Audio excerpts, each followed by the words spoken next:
آپ کو بتاتے چلیں کہ نوپور شرما کا متنازع بیان سامنے آیا ہے جس میں انہوں نے کہا کہ دہشت گرد تنظیم القاعدہ نے انڈیا کے مسلمانوں پر زور دیا ہے کہ وہ پیغمبر اسلام سے متعلق حالیہ متنازع بیانات اور دیگر مبینہ مسلم مخالف پالیسیوں کے خلاف لڑیں۔ تنظیم کے بیان میں مسلمانوں کو عاجزی کا مظاہرے کرنے پر شرم دلائی گئی ہے۔ القاعدہ برصغیر کا یہ بیان اس گروہ کے اردو میگزین نوائے غزوہ ہند کے ادارے میں سامنے آیا ہے۔ یہ اداریہ 14 اگست کو اس کی آفیشیل ویب سائٹ پر شیئر کیا گیا تھا اور ٹیلی گرام میسیجنگ اپلیکیشن پر اس کے حامیوں نے اسے خوب شیئر کیا۔ القاعدہ کا برصغیر سے منسلک گروپ سنہ 2012 میں شروع کیا گیا تھا اور مبینہ طور پر افغانستان، پاکستان، انڈیا اور بنگلہ دیش میں اس کی موجودگی ہے۔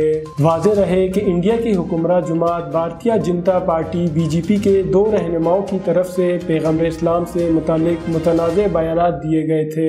BJP کی سرکاری ترجمان نوپور شرما نے ایک ٹی وی شو میں پیغمبر اسلام سے متعلق متنازع بیان دیا تھا، جبکہ حکمراں جماعت سے ہی تعلق رکھنے والے ایک اور رہنما نوین جندل نے، جو پارٹی کی میڈیا ونگ کی سربراہ بھی تھی، انہوں نے اس معاملے پر ٹویٹ کیا تھا۔ دونوں رہنماؤں نے اپنے بیانات پر بعد میں معذرت بھی کی، لیکن BJP نے نوپور شرما کی پارٹی رکنیت معطل کر دی، جبکہ نوین جندل کو بھی پارٹی سے نکال دیا گیا۔